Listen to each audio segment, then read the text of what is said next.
오산국 1500년의 역사를 간직한 섬, 폭설과 동해의 거친 파도를 이겨온 섬, 오징어와 함께 웃고 우러운 섬, 교통, 의료, 교육, 문화의 열악함을 극복하며 성인봉에 기대어 살아온 섬, 삶의 터전으로서 독도를 지켜온 섬, 천혜의 자연 경관을 자랑하는 울릉도를 만납니다. 현재 울릉도를 갈 수 있는 방법은 배를 타고 가는 방법뿐이다. 그래서 나는 포항 영일만항에서 출항하는 울릉크루즈를 타고 울릉도에 방문해 보려고 한다. 울릉크루즈는 하루에 한 번 출항을 하는데 포항 영일만항에서 11시 50분에 출항하여 다음날 아침인 6시 30분쯤 울릉도 사동항에 도착을 한다. 현재 포항 영일만항에는 정식 여객선 터미널은 없고 컨테이너 임시 매표소를 운영 중에 있었다. 주차장은 1주차장이 있으며 무료 운영이고 규모가 매우 크기 때문에 주차 걱정은 따로 안 했던 것 같다. 2025년 5월에는 울릉도에 공항도 생긴다고 하니 좀 더 편한 교통으로 울릉도에 많은 관광객들이 찾을 듯하다. 울릉크루즈인 유시다포로는 21년 9월 첫 취항한 초대형 여객선이다. 시간이 오래 걸려도 큰 배라서 흔들림이 적고 배멀미가 거의 없는 편에 속한다. 웬만한 날씨에는 운행이 되기 때문에 울릉도를 찾는 이들에겐 꽤 인기가 높은 교통수단이다. 크루즈 1의 탑승 인원이 최대 1200명이라고 한다. 이 큰 배를 보고 있자니 타이타닉호가 생각이 난다. 사람이 많고 바다 한중간을 운행할 때는 휴대폰이 잘 안 터진다. 그래서 책이나 신문, 영화 같은 것을 다운받아서 보면 좋을 것 같다. 혹시 이거 몇 층 가야 돼요? 7층에 211을 못 봤는데 이렇게 보시면 되는데 4층 아래는 차량을 선적하는 곳이며 5층은 안내데스크와 다양한 편의시설과 식당이 있고 6층, 7층, 8층은 객실이며 8층에는 옥상 및 회기장이 있다.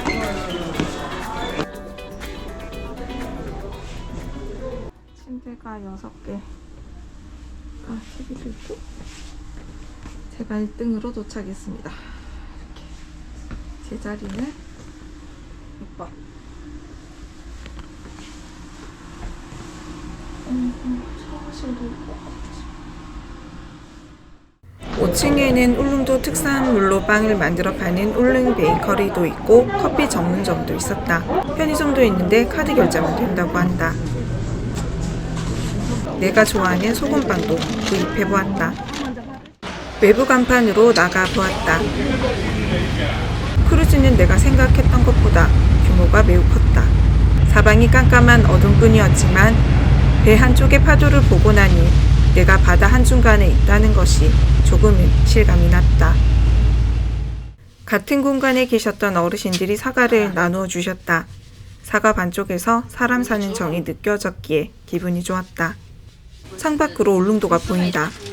제주도는 몇 번을 가봤지만 울릉도 여행은 태어나서 이번이 처음이었다. 많은 사람들이 있다 보니 내릴 때는 층별로 시간 격차를 두고 안전하게 내릴 수가 있었다. 내가 울릉도에 와 있다니 정말 꿈만 같았다. 드디어 울릉도의 첫 발을 내딛게 되었다. 효과적인 울릉도 여행을 위해 1박 2일 렌트를 하였다.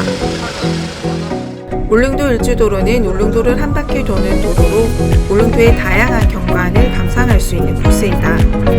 2019년 3월 29일 정식으로 개통이 되었고 총 길이 44.5km의 일주도로는 무려 55년 만에 일주도로 공사를 마치게 되었다고 한다. 울릉도 일주도로는 저동항, 부동항, 사동항 등 육지와 연결되는 주요 3개 항구를 모두 관통을 하는데 일주도로가 생김으로 인해 많은 관광 명소를 좀 더 쉽게 접근할 수 있게 되었다. 하늘로 올라가는 가이가 여기에 딱 이 머리 딱 있고 딱 하늘로 올라가는 그거 저 반대편에는 애기 거북이 바다로 다이빙 해야 되네. 딱 돌아서면 딱 보인다 그지. 가야 되나? 저 아기 거북이 딱 다이빙하는 거 딱 돼 있지 저게. 조그만 하나. 택시기사분께서 알려주신 맛집으로 아침 식사를 하러 왔다. 울릉도에서 홍합 다음으로 많은 것이 바로 따개비이다. 따개비를 이용하여 음식 등을 만드는데 따개비 칼국수가 대표적이고 태영식당에서 파는 따개비 죽도 맛이 있었다. 다른 여행지에서는 맛 볼 수 없는 울릉도만의 음식이기 때문에 꼭 드셔보길 추천한다. 따개비 죽도 맛이 있었다. 울릉도 특산물인 호박으로 만든 호박 막걸리이다. 울릉도에는 없는 세 가지가 있는데 바로 도둑, 공해, 뱀이라고 한다. 곳곳에 있는 향나무 영양으로 울릉도에는 뱀이 없다. 네, 아무 때기 봐도 이 뱀 없어. 향나무 때문에 그렇다는데 편백나무 숲에 가면 모기가 산란을 못해요. 그 편백나무 숲에 가면 모기가 이제 산란을 못하니까 모기가 없는 거고. 옛날에 내 처음 왔을 때 20년 전에 처음 왔을 때는 진짜 이 한여름에 이 방충망이 없더라고 펜션에. 이 문을 열어놓고 자도 날파리는 있는데 모기하고 파리는 없었어 진짜. 그만큼 그게 뭔가 있겠지. 저 앞에 저기 서가 있는 게 곰이 일어서가지고 딱 있는 형상을 해서 이 곰바위. 혹은 지대가 높아 이 해안도로가 없어요. 전부 다 산길이야. 서쪽만. 그 나름의 매력이 있는 거지 서쪽도. 옛날에도 여기 오면 이쪽으로 낚시하러 안 왔어. 일로? 길이 안 좋아? 길이 안 좋고 이제 이 밑으로 많이 내려가야 되니까. 울릉도를 여행을 하면서 참 많이 드는 생각이 어떻게 이렇게 바닷물이 참 맑을까였다. 울릉도 바다가 이토록 맑은 이유는 먼저 청정한 수질 덕분이라고 한다. 대한민국 동쪽 끝자락에 위치한 울릉도는 인구 밀도가 낮아 대기 및 수질 오염이 적다고 한다. 그리고 자연환경이 원근적으로 잘 보존이 되어 있기 때문에 산림, 해양 생태계가 매우 풍부하며 자연적인 정화력이 높다고 한다. 오염이 비교적 적기 때문에 청정한 수질을 유지할 수가 있는 것이다. 두 번째는 강한 해류의 역량이다. 울릉도는 남해와 동해를 연결하는 중요한 해상 교통로인 울릉도 해협에 위치하고 있다. 이곳은 서해안과 동해안의 해류가 교차하는 지점으로 해류가 빠르고 바람도 강하다. 이로 인해 바닷속에 있는 부유 물질들이 흐름에 따라 퍼져나가기 때문에 바다가 늘 산뜻하고 맑은 상태를 유지할 수가 있는 것이다. 세 번째로는 강한 자외선 역량이다. 울릉도는 자외선이 강한 지역으로 알려져 있다. 이러한 자외선은 바닷속의 작은 조류나 미생물 등을 살균하고 광합성을 촉진시켜서 바다가 맑아진다고 한다. 또한 지형의 영향을 받는데 울릉도 주변은 해저가 깊고 연안선이 길어 바닷물이 자연적으로 움직이는 지형이다. 이러한 지형으로 인해 바닷물이 자유롭게 이동하며 끊임없이 새롭게 유입되기 때문에 바다가 맑아진다고 한다.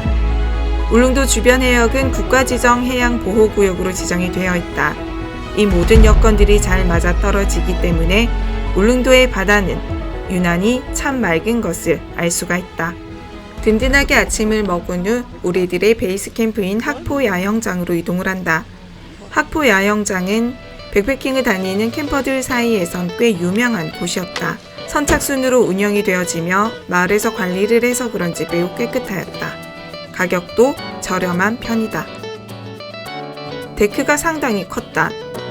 텐트 3개 정도는 거뜬히 칠 수가 있었다. 뚝딱뚝딱 내 집을 지어본다. 매트 아래 이렇게 은박 돗자리를 깔아주면 보온 효과를 높일 수가 있다. 잠시 야영장의 편의시설을 둘러보기로 한다. 화장실도 매우 깨끗하였다.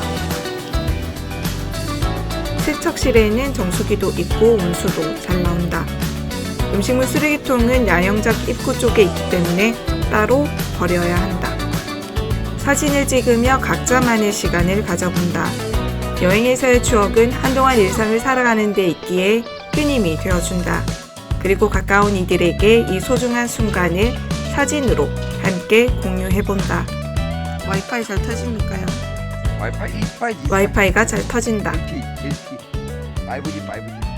아, 오늘 지금 여기 우리 서면 지금 있는 데가 서면입니다. 서면. 네. 아까 오면서 아까 여가 캠핑장 그거 밑에 받고 있는 여기 지금 학폭 캠핑장. 오늘 섬을 시계 방향으로 여기서 시계 방향으로 한 바퀴 돌고 도동까지 갔다가 조동 안 가고? 저동까지 저동 저동에서 지나가지고 도동 도동이지. 갔다가 사동으로 해가지고 다시 이렇게 여기 가다가 현포에 거기 지금 여기는 안 나오는데 해양기지가 여기 현포 북면 그 서면 지나서 북면 해양기지 이쪽이 좋대. 그 이쪽으로 한번 가보고 코끼리 바위 하고 그 해안가 가늠 저쪽 저동 지나서 선모 가늠도 여기 이거 저 출렁다리 여기 갔다가 그렇게 일단 바닷가 쪽으로 한 바퀴 돌고. 울릉도에는 3개의 주유소가 있다고 한다. 그중 한 개의 주유소를 만났다. 독도 주유소이다. 오징어를 사러 가는 길이다. 울릉도의 오징어는 맛이 있기로 유명하다. 오늘 꼭 오징어 한 마리 사가지고 씹어보도록 하겠습니다. 내가. 좋은 생각입니다. 회교를 보면서 캠핑장을 운영하면 좋겠다는 생각을 하였다. 원래 관심이 있는 것만 보이기 마련이다. 장관해봐. 캠핑장의 토로는 제법 괜찮은 곳으로 보여졌다. 뒤에 나무 있고. 동물도 그래 모노레일은 현재 보수 공사 중에 있기에 아쉽게도 타보질 못하였다.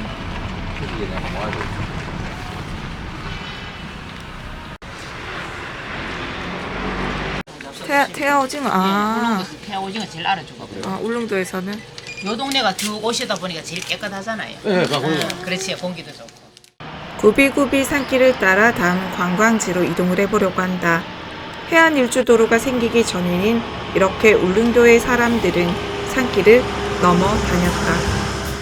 울릉도의 특산품인 호박을 가공하여 엿, 제리, 빵, 조청 등을 만들어 생산 판매하는 곳이다. 특히 유기농으로 재배된 호박만을 엄선하여 제조 가공하기 때문에 일체 방부제나 색소를 사용하지 않는 것이 냄새 좀 나죠? 이곳만의 특징이라고 한다. 엿은 우리가 치아에 좀 덜 달라붙어 호박가루를 많이 첨가했는데 고급이에요. 바다에서 나는 우뭇가사리 한층 있어. 그걸 좀 선택해요. 호박 좋죠. 요거 예. 설탕, 색소, 방부제를 안 넣거든요. 그래요? 네. 말 그대로 조청하고 꿀하고만 만든 거예요.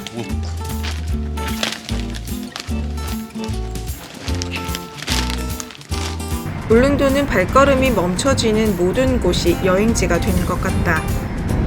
앞으로 보이는 바위가 노인봉이라고 한다. 노인봉은 높이가 199m로 봉우리 전체가 암벽으로 이루어져 있다. 암벽 봉우리에 가로로 굵은 결이 있는데 그 모습이 노인의 주름살처럼 보여진다 하여 노인봉이라고 불리게 되었다. 데크만 보면 텐트를 칠 생각부터 하는 우리는 뼛속까지 백패커인 것이다. 울릉도의 바다는 정말 맑았다. 저 친구 이름 뭐라고요? 가마우지. 저 왜 일본에서 이제 가마우지 저거 갖고 물고기 저 잡는 어부들이 있더라 아이가. 이 물고기 이 가마우지 딱 이기면 물고기 탁 잡아 올라오면 물고기 탁 빼들고 작은 물고기 주고.